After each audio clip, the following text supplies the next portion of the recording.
Hello Year 4, it's me Mrs Shaw, and this is Chapter 9 of How to Train Your Dragon. Chapter 9, Fear, Vanity, Revenge and Silly Jokes. March turned into April and April turned into May. After Fireworm's remark about the pathetic bunny rabbit, Toothless never pooed in the kitchen again, but Hiccup hadn't made any further progress in training him. It was still raining, but it was warm rain. The wind was blowing, but it was a less furious wind. It was just about possible to stand upright. The gulls' eggs were hatching on the rocks, and the parent gulls dive-bombed Hiccup and Fishlegs when they came to the long beach to practice. "Kill, Horrocow, kill," said Fishlegs to Horrocow, who was calmly perched on his shoulder. "You could have that black-backed gull for breakfast. He's barely half your size. Honestly, Hiccup, I give up. I don't know how I'm going to pass the hunting section of the test. Horrocow just doesn't have the killer instinct. She'd never survive in the wild." Hiccup laughed hollowly. "You think you've got problems? Toothless and I are failing right from the beginning. The basic obedience commands, the retrieval, the compulsory exercises, the hunting, the lot." "It can't be that bad," said Fishlegs. "Watch," said Hiccup. The boys moved along the beach a bit, out of the range of the gulls. They started practicing the most basic command of all, go. The dragon was supposed to stand bolt upright on the handler's outstretched arm. The handler would then bark the command as loudly as possible, while simultaneously lifting his arm to fling the dragon into the air. The dragon was supposed to soar gracefully into flight when the handler's arm reached its highest point. Horrocow yawned, scratched, and slowly flapped off, grumbling to herself. Toothless was even less obedient. "Go!" yelled Hiccup. Hiccup flung his arm up. Toothless hung on. "I said go!" Hiccup repeated in frustration. "Why go?" shuddered Toothless, gripping even tighter. "Just go! Go, go, go, go!" screamed Hiccup, flapping his arm up and down frantically, with Toothless hanging onto it for dear life. Toothless stayed. "Toothless," said Hiccup, as reasonably as he could, "please go. If you don't start going when I tell you to, we are both going to be thrown into exile." "But I don't want to go," Toothless pointed out, equally reasonably. Fishlegs watched the whole process in appalled amazement. "You really do have problems," he said in an awed voice. "Yep," said Hiccup. He finally managed to uncurl Toothless's claws, which had relaxed their grip for a second, and pushed him off. Toothless landed on the sand with a squeal of outrage and immediately attached himself to Hiccup's leg, getting a good grip on the sandals with his talons and wrapping his wings around Hiccup's calf. Not going," said Toothless stubbornly. "It can't get much worse than this," said Hiccup, "so I'm going to try a new tack." He took out the notebook in which he had been jotting down all he knew about dragons in the hope that it might be useful. "Dragon motivation," Hiccup read aloud. "Number 1, gratitude." Hiccup sighed. "Number 2, fear. That works, but I can't do it. 3, 4, 5, greed, vanity and revenge. Those are all worth a try. 6, jokes and riddling talk, only if I'm desperate." "This has got to be a first," drawled Fishlegs, "but I'm with Gobber the Belch on this one.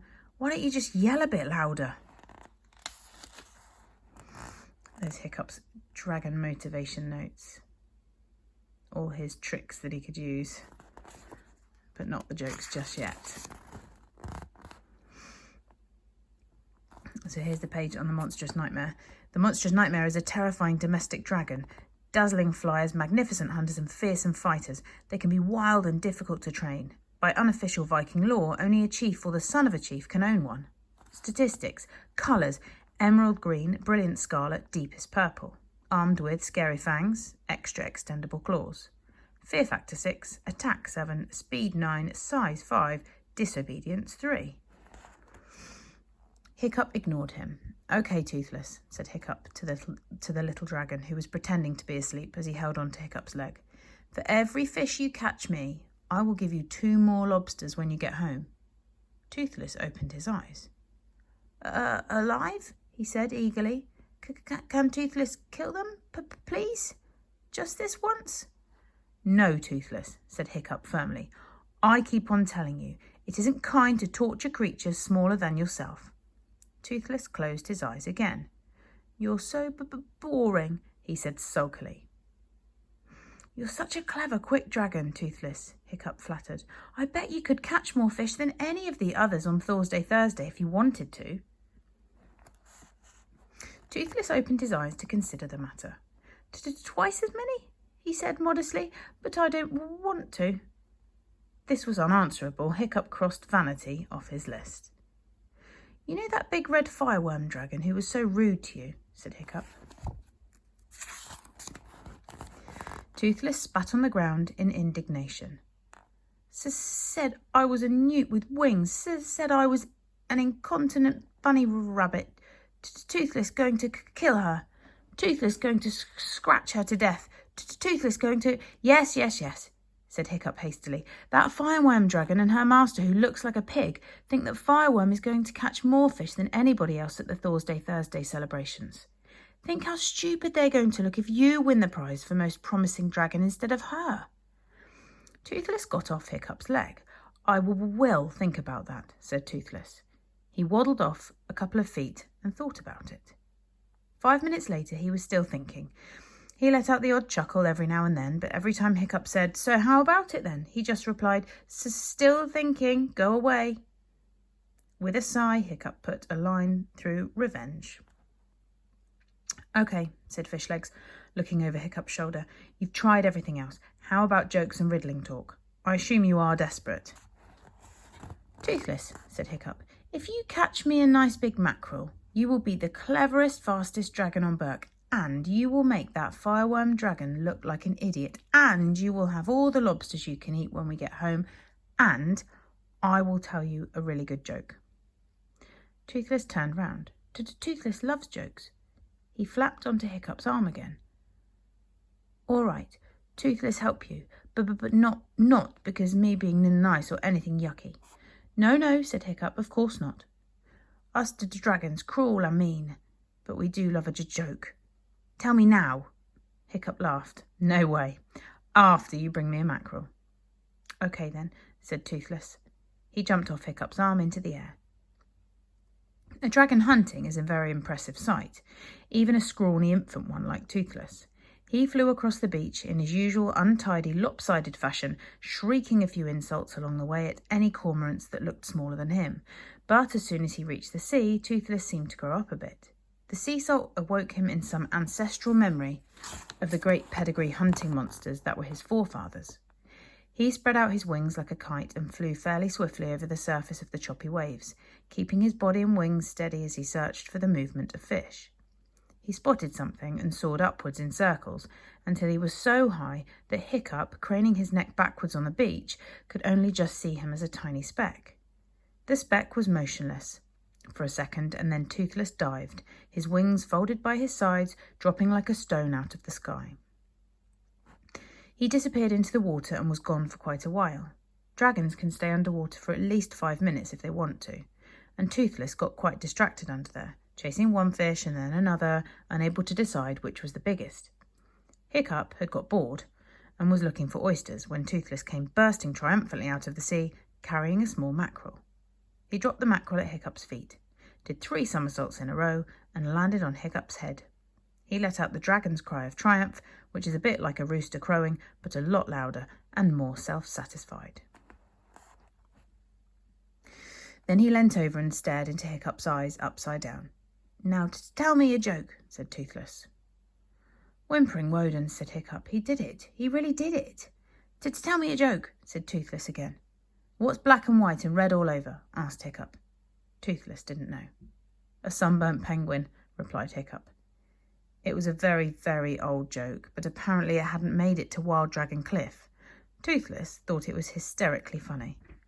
He flew off to catch more fish so he could hear more jokes. It was an enjoyable afternoon. The rain stopped, the sun shone, and Toothless didn't do too badly at all with the hunting. He dropped a few fish and at one point wandered off entirely to chase rabbits on the cliff tops. But he came back when Hiccup called eventually, and by the end of a couple of hours he had caught 6 medium-sized mackerel and a dogfish. All in all, Hiccup was pretty satisfied. "After all," he said to Fishlegs, "it's not like I'm expecting to win the prize for most promising dragon or anything. All I need is to show that Toothless is basically under my control and for him to catch a few fish." We'll make fools of ourselves compared to Snotlout and his beastly hunting legend, but at least we'll have passed initiation. What was more, as Toothless dropped the last mackerel on the heap in front of Hiccup, Fishlegs noticed something sharp and gleaming in the dragon's lower jaw. "Toothless has got his first tooth," said Fishlegs. It seemed a very good omen. As they staggered home, they passed old Wrinkly, who had been sitting on a rock watching them for the past couple of hours. "Very impressive," wheezed old Wrinkly as the boys showed him the fish wrapped up in Hiccup's cloak. "We reckon Hiccup really might pass the final initiation test on Thursday," said Fishlegs excitedly. "So you're still worrying about that piddly little test, do you, Hiccup?" asked old Wrinkly. "There are larger concerns, you know. There's a ginormous storm brewing up, for instance. It should hit us in about 3 days. "Piddly little test," said Fishlegs indignantly. "What do you mean, piddly little test? The Thursday Festival is the biggest event of the year. Everybody who is anybody will be there. All the hairy hooligans and the meatheads. Plus, this may not seem important to you, but anybody who fails this piddly little test gets put into exile to get eaten up by cannibals or something equally gruesome." "I'm going to call myself Hiccup the Useful, and his dragon Toothful," said Hiccup, beaming. "I thought of it just now, and I'm really pleased with it. It's solid, dependable, not too flash, and not too much to live up to." "This reptile finally got his act together and caught some fish," said Fishlegs, pointing at Toothless, who was picking his nose with one claw. "Incredible though it may seem, Hiccup may pass this test after all." "Oh, I think it's almost a certainty," said old Wrinkly, looking at Toothless, who was now attempting to cross his eyes and falling down in the process. "Almost," repeated old Wrinkly thoughtfully. And the boys went home, with Toothless following behind them, whining. "Oh, carry me, it's not fair. My wings ache." There we go, you thought. Next chapter is chapter 10 tomorrow. Have a lovely day.